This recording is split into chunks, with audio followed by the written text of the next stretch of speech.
Election order copy, EPIC card తీసుకుని first polling officer దగ్గరికి రావడం జరిగింది. Gadugu Pratap, part number 225, serial number 303. అతని యొక్క సీరియల్ నంబరు, పార్ట్ నంబర్ని గుర్తించినటువంటి మొదటి పోలింగ్ అధికారి అతని యొక్క సిగ్నేచర్ని ఫామ్ ఎనెక్సర్ 5లో తీసుకోవడం జరిగింది. ఎనెక్సర్ తీసుకున్న తర్వాత అతనికి ఓటు ఇష్యూ చేయడం జరుగుతుంది. ఎనెక్సర్ 5లో ఎలక్టర్ సంతకం చేయాలి.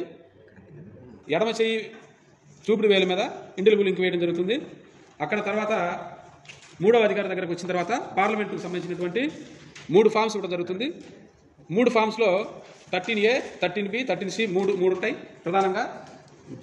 13B small cover, 13C big cover. Postal ballot paper మీద ఉన్న సీరియల్ నెంబర్ని డిక్లరేషన్ మీద వేయాల్సి ఉంటుంది.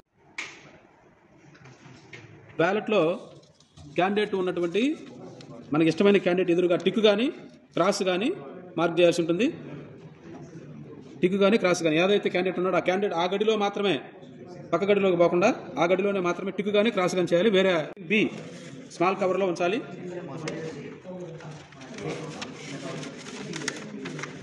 గురించి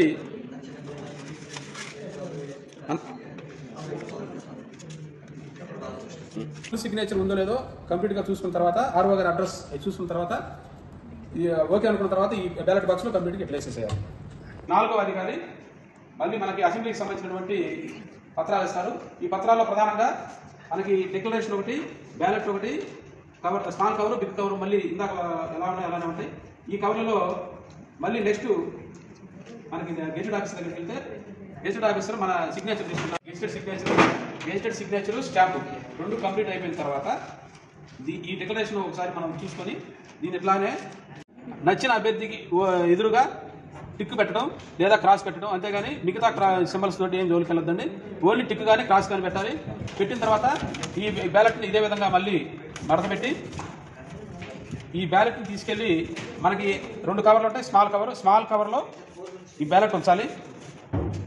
స్మాల్ కవర్లో బ్యాలెట్ ఉంచిన తర్వాత బ్యాలెట్ బాక్స్ సీల్ చేసిన తర్వాత ఈ డిక్లరేషన్ ఇందాక ఏదైతే మనం గెజెట్ సంతకం తీసుకున్నామో ఈ డిక్లరేషన్ స్మాల్ కవర్ 2 విడివిడిగా ఈ 2 కలిపి బిగ్ కవర్లో ఉంచాలి.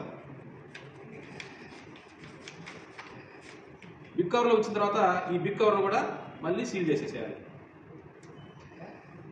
సీల్ చేసిన తర్వాత ఫ్రమ్ డాష్ అని ఉంది ఇక్కడ. ఫ్రమ్ మనకి ఇక్కడ 97 నర్సాపేట ఏదైతే అది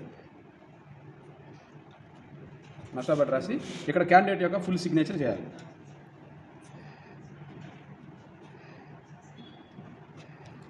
ఇక్కడ టు ద రిటర్నింగ్ ఆఫీసర్.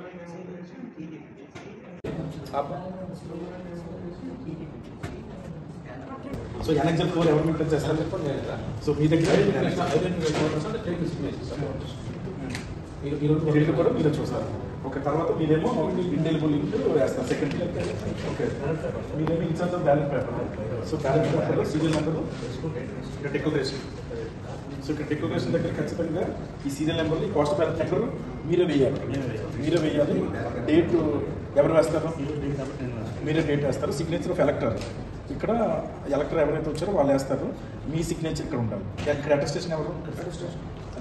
ఇక్కడ కాదు, ఇది ఇన్ఫార్మ్ అవుతుంది. ఎవరు మీకు వస్తుంది ఇక్కడ signature of the ఎలక్టర్, signature of the attesting officer. ఇక్కడ ఎవరైనా కంపెనీ అని వస్తే ఇక్కడ వేస్తారు. సో మీరు మీ స్టాంప్ ప్యాడ్ అన్నీ ఉన్నాయా? మీ సీల్ ఉందా? అన్నీ ఉన్నాయి. సో మీరు అటెస్టేషన్ ఇది తీసుకున్న తర్వాత కంపార్ట్మెంట్లోకి వెళ్తారు. కంపార్ట్మెంట్లో మొత్తం ఓటింగ్ అంతా వేసిన తర్వాత బయటకు వచ్చి గమ్ము అంటిస్తారు. సో గమ్ము అది అంటించిన తర్వాత ఇక్కడ బ్యాలెట్లో వేస్తారు. అంతే కదా. దెన్ మీ సెకండ్ బ్యాలెట్ ఇస్తారు మీరు. ఇది సెకండ్ బ్యాలెట్ ఇది కవర్ ఇందాక డిక్లరేషన్ సేమ్ ఇందాకలాగే మళ్ళీ డిక్లరేషన్. సెకండ్ గెజిటెడ్ ఆఫీసర్ మీరు gazetted officer. So second gazetted officer మీరు సంతకం పెట్టి ఇక్కడ పోస్ట్ బ్యాలెట్ నెంబర్ అది ఇచ్చిన తర్వాత ఇక్కడ సెకండ్ ఓటింగ్ కంపార్ట్మెంట్లో ఓటు ఇక్కడ బ్యాలెట్ వేసిన తర్వాత సీక్రెట్గా అక్కడే ఇన్నర్ రన్లో అంటిస్తారు. సో బయటకు వచ్చి అవుటర్ రన్లో అంటించిన తర్వాత పోస్ట్ బ్యాలెట్లో వేస్తారు. ఇక్కడ బాక్స్లో వేస్తారు.